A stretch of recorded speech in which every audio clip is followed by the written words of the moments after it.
February 4th, Super Bowl. What's everybody been up to since then? Lane, what have we been doing, man? I want to summarize for everybody. Big V, he's been drinking a lot of alcohol. Oh, what? JP has been getting new trucks and putting decals on them. He's been in the Word. He just got married. He just got a new house, and I've been depressed since.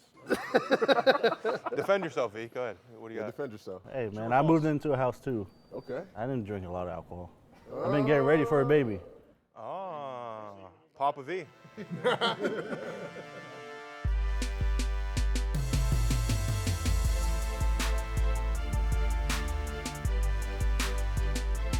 It's been a lot of fun, but really it goes by so fast. Like, we only had 2 months off this off season. Usually we have like 4.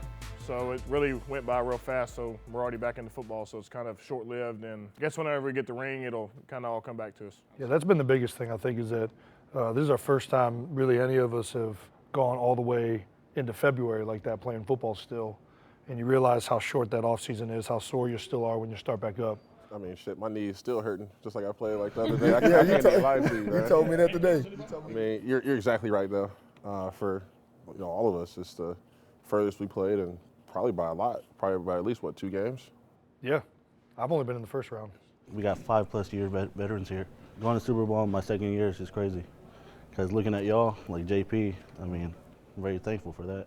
You got no idea. It's definitely He used to be in Buffalo. It's definitely not easy. Yeah. You planning off-season stuff in October. So 16, that's it. That is 16 it. and done. I think the bond among the line is so special because there is no notoriety unless you have a holding call or a sack or suspensions in my case. And then really, like on the field, we never get subs, so we're always tired. And the only person we had to vent to is our other teammate. I bitch and complain to him pretty much every day, or to Kelce, and it's vice versa. So that's why it's such a good bonding experience for us. Yeah, the O-line's like an old boys club. It's an old boys club, exactly right. Pretty much. I mean, when I was down in Houston, we were close, but nothing like here. I mean, it might be because, I'm an only child, but I honestly do feel like these dudes are my brothers. Like, I can come and talk to them about anything. Big JP, I mean, he's almost like the true big brother. I mean, all of us, come and talk to him, one way or another about anything. Probably the most impressive thing about JP has been all the accolades, and we give him jokes all the time about being a Hall of Famer and all that, but probably the undrafted sense about you, man. Like, He still acts the same. Yeah, so down to earth about anything, man. It's been cool, man. Yeah, So. nobody has any room to complain about doing any reps or nothing when you just got Big J out there doing them.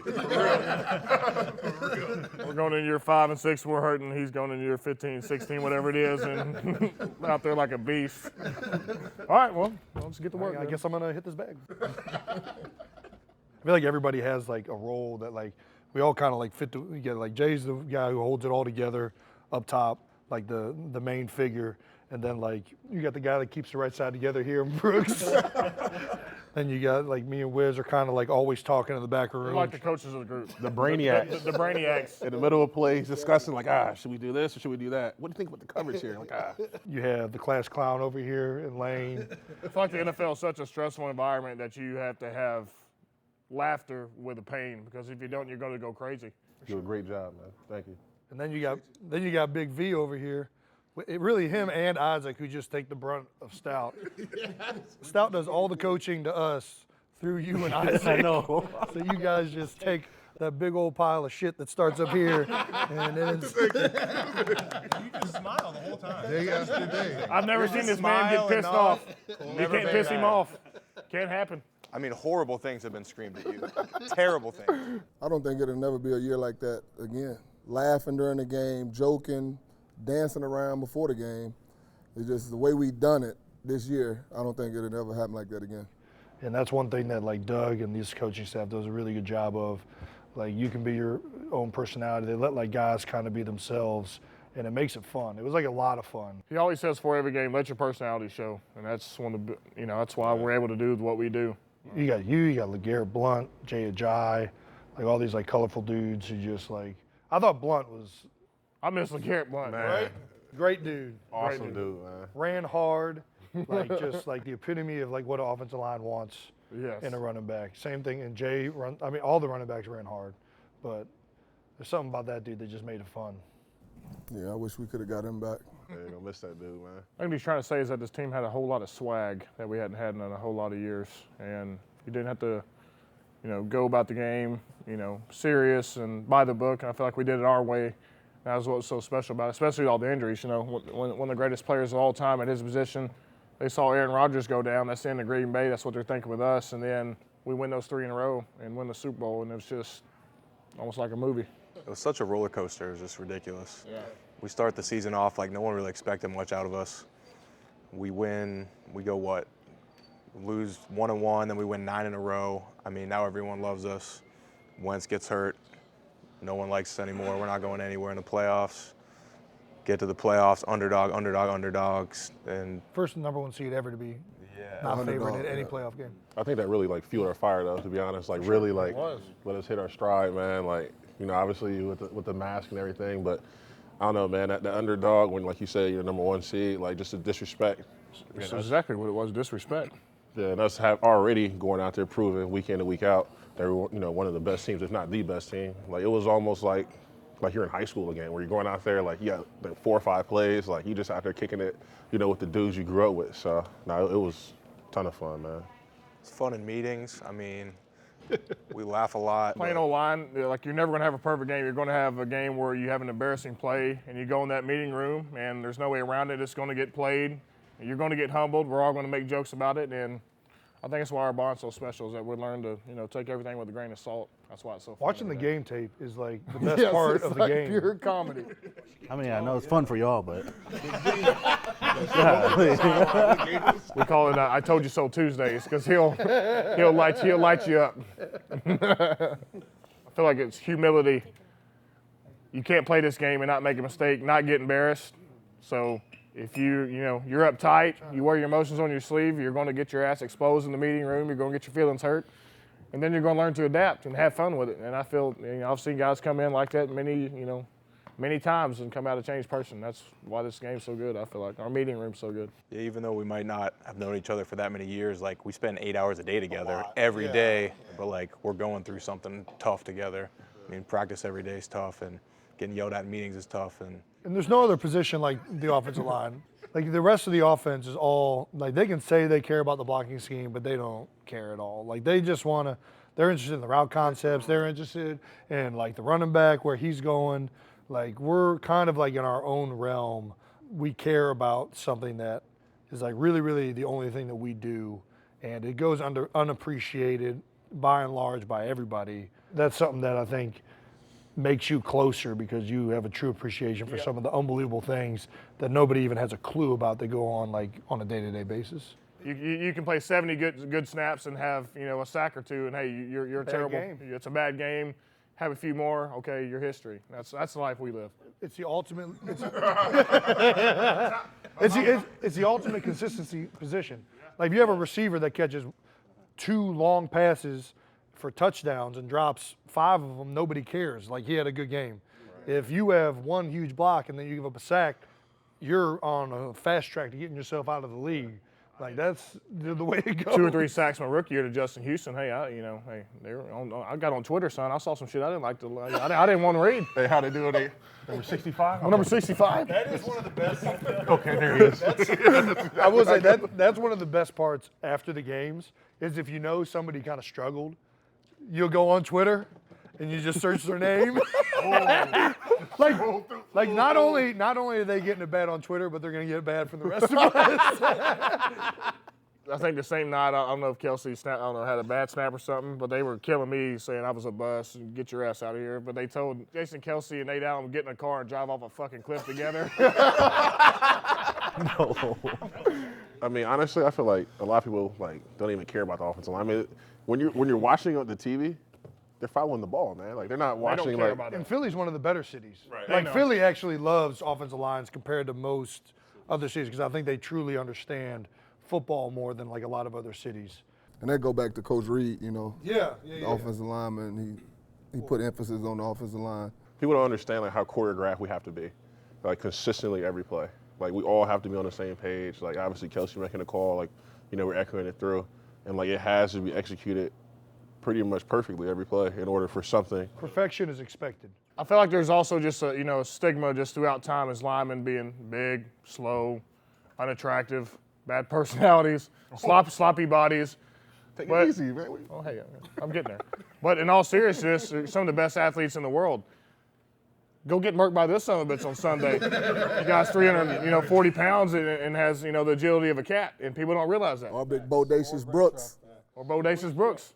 You got Kelce, who runs like a linebacker, who has one of the best short shuttle drills of all time. They don't understand, but they don't get that. They don't hear me though. We have feelings too, is what I'm trying to say.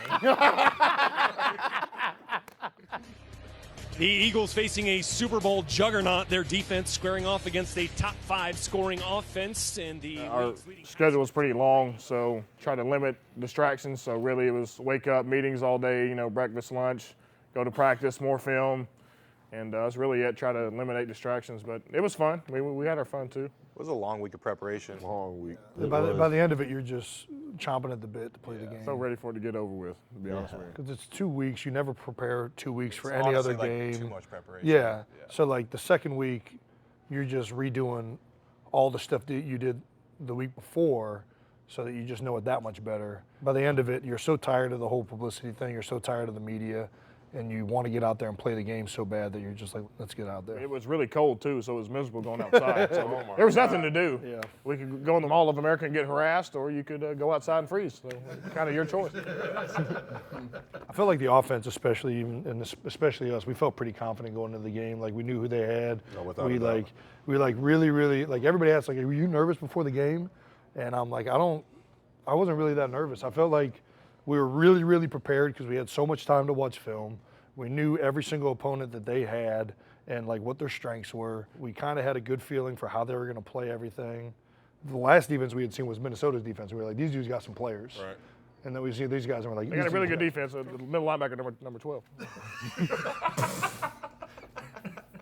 James Harrison was a beast, though. How was James Harrison, man? You still have some in the tank, huh? Man, that's crazy. He's a 15-year veteran and still Russian. I've never had a headache after a game. I think Belichick's like really known for like catching on to your stuff. Second half adjustment. Yeah, he's like, that's like one of the things that he's renowned for.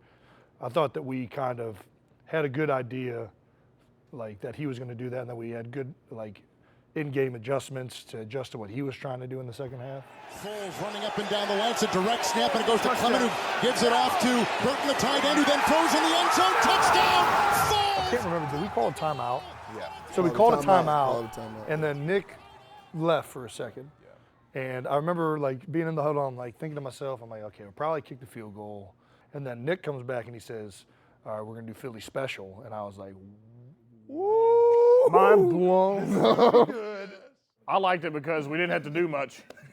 Usually it's like a bootleg play for us where we just, we can't, it's full, dummy proof, we can't mess this up. Yeah. I think there's like a video of Nick going and telling Coach, like he goes to the coach and then he says, you want to run Philly special? And Coach, it takes a minute for him to click. And then he's like, yeah.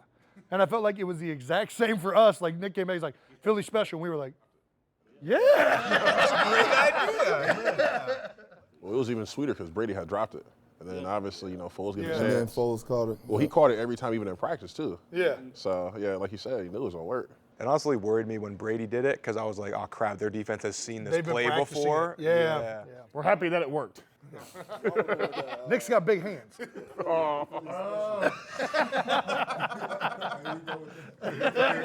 I mean, y'all remember the Philly special, but I was on the sideline watching. The play that caught my attention was, it was fourth down. I think it was 3. We was on their side of the field. They was up 1 point. If we don't get that, the game is over. That was the pass to Ertz? To Ertz. Yeah. Big V almost missed a sift. Remember that? He did. Damn, Wiz, wow. Way to just fire. Fire. It was kind of my fault, honestly. Like, I usually say sift, and like Kelce like said it, and it was like running down. I was like, snap, hope he sifts. Oh, geez. You got him just enough. You got him just enough. Boy, that play there, if that one don't happen, the Philly special don't happen. If that, I would have regretted that the rest of my life if that guy sacked him.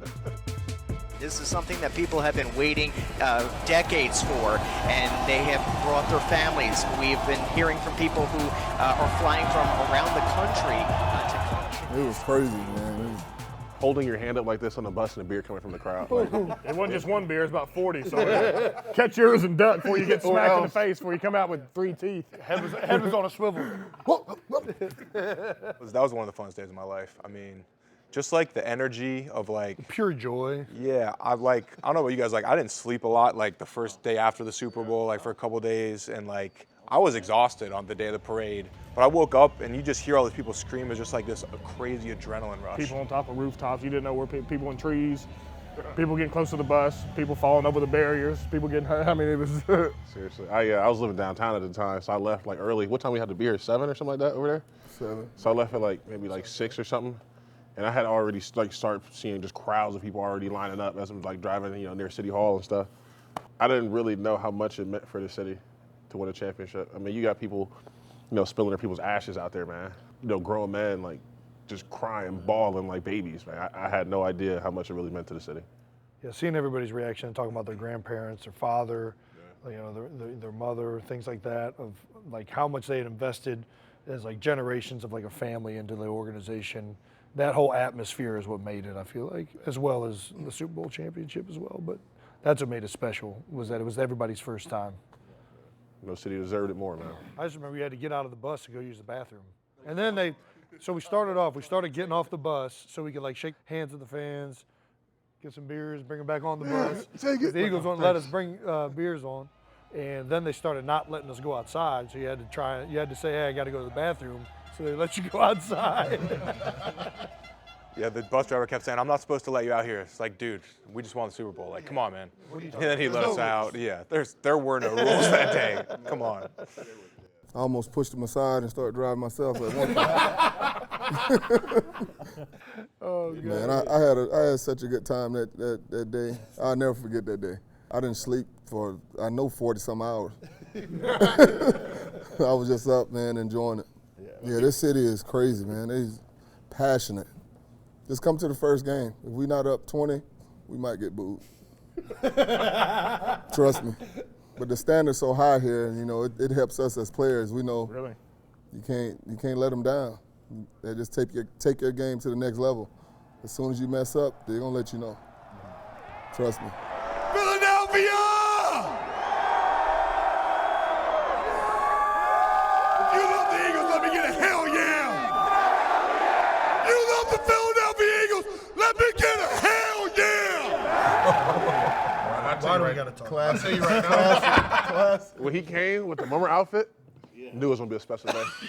I just want you to know, Jason Kelce lives for shit like this, man.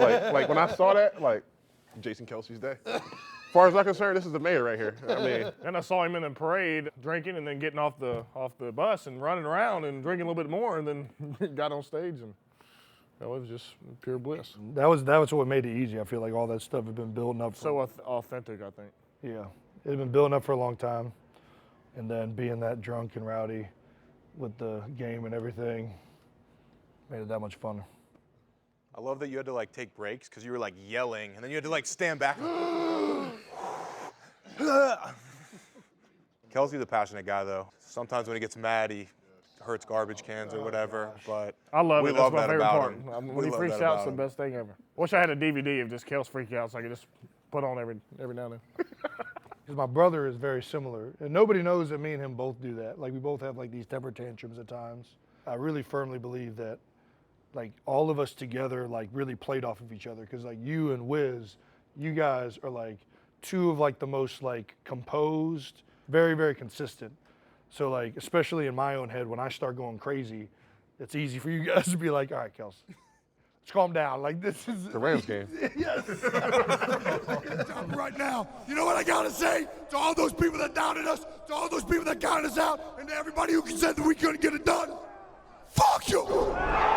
Obviously, there was like some homage to Stone Cold Steve Austin early in the speech because that was like the guy that I thought was my favorite wrestler growing up, and I just loved the way he talked to the crowd and stuff. But Lane embodies Stone Cold more than I do. But Actually, Jim Ross is like a good friend of mine, and he asked me he would like me to do WWE. I don't know what my name would be. But Lane's a wrestler playing football. Stonewall Johnson. That's what it would be. Ooh, I feel I would love to be able to have a promo of who we're about to play and talk trash or who I'm about to go against, which is what I kind of do now. Give him a little something, man. Yeah. What you would have said before the Super Bowl if you were allowed? I know you've heard of performance-enhancing drugs, but you better get looking forward to some performance-enhanced ass whoopings coming forward, because I got a whole lot of them. And I can guarantee you that, my brother. It's a quote in the O-line room that has stood on the wall for the last 5 years. Hungry dogs run faster. And that's this team. Hungry dogs run faster. That's been on the wall since Stout got to Philly. Lane erased it at one point just to see how long it would take Stout to realize he changed it. What did I write? Lane erased it, and then he wrote, horny dogs run faster. Which is also true. It took Stout about a couple weeks, and then he's given like a Stout before every single practice. He gets in that like mode where he's trying to energize people, and he decided for that day he was going to go to the Hungry Dogs Run Faster quote, and he goes, Hungry Dogs Run Faster. We're like, oh, what does it say? And he looks over, he's like, huh? Who did that? And then he was like, that's probably true too. Yeah. One thing that sticks out of my mind, what forever stick in my mind was, I don't know what week it was, but Stout asked like what play we should run, and Wiz came out and said, man, like they hadn't played us yet, and like it seems like kind of small, but like it's Wiz. Like Wiz is very meticulous yeah, to himself. Like he doesn't really, but for Wiz to say that, like for me that kind of just took it up even another notch. Yeah. Like to hear him say that, so that's one thing I won't forget. Yeah, we're about to play a good defense, and the coaches were freaking out like, oh, this defense is so good, and I was like, they ain't played us yet.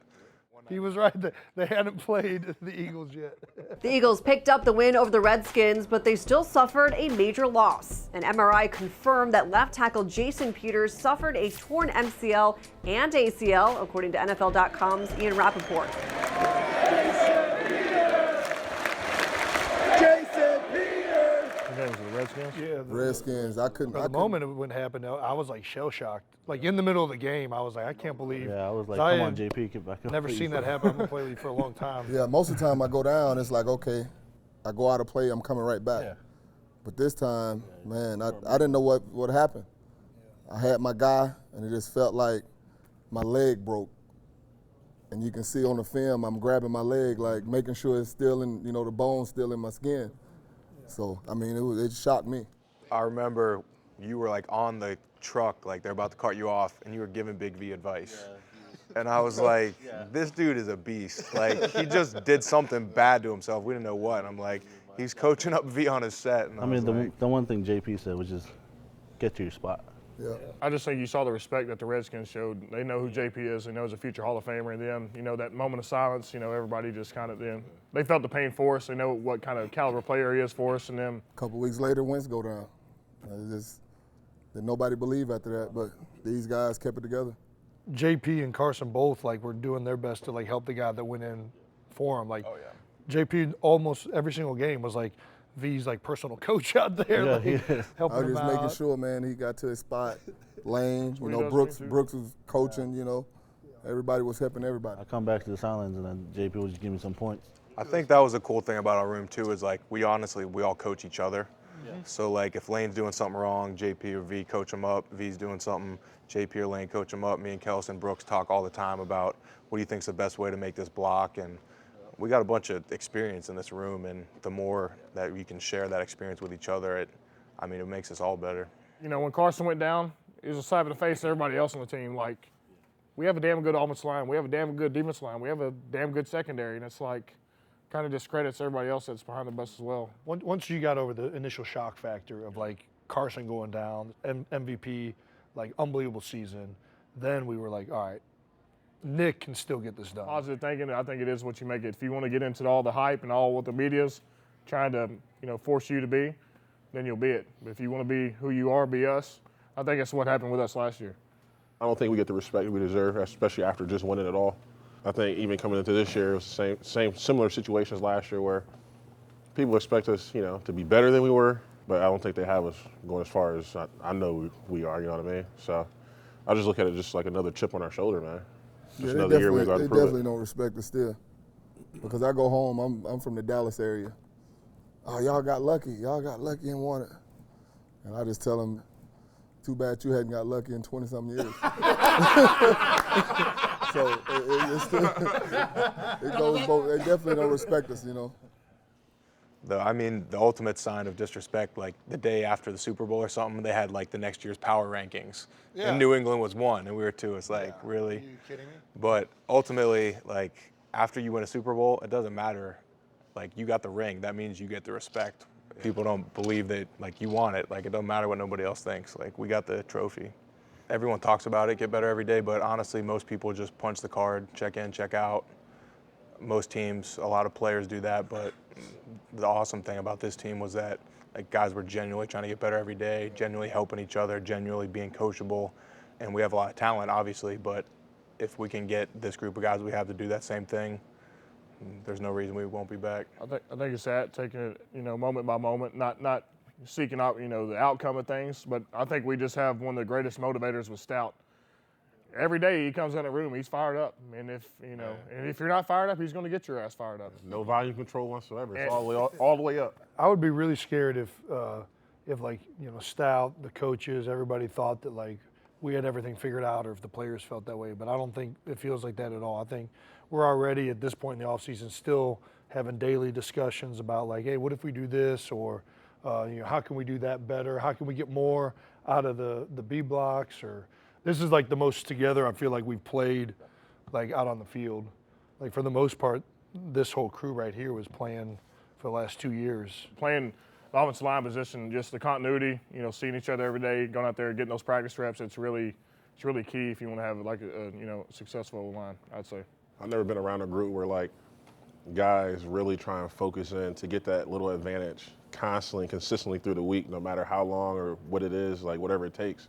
To have a coach that listens to your inputs and like what you have to say, instead of just thinking like, I'm the coach, like, I'm in the position where I'm coaching you, like you don't have to, I don't care about your opinion, like it's all about what I say. No arrogance about himself when referring to Stout. It is cool though that like suggestions we make, it happens in the game. I mean, I've never been anywhere where that happens. Those two are already coaches, so if they wanted to, they could coach us without Stout. But having those guys, and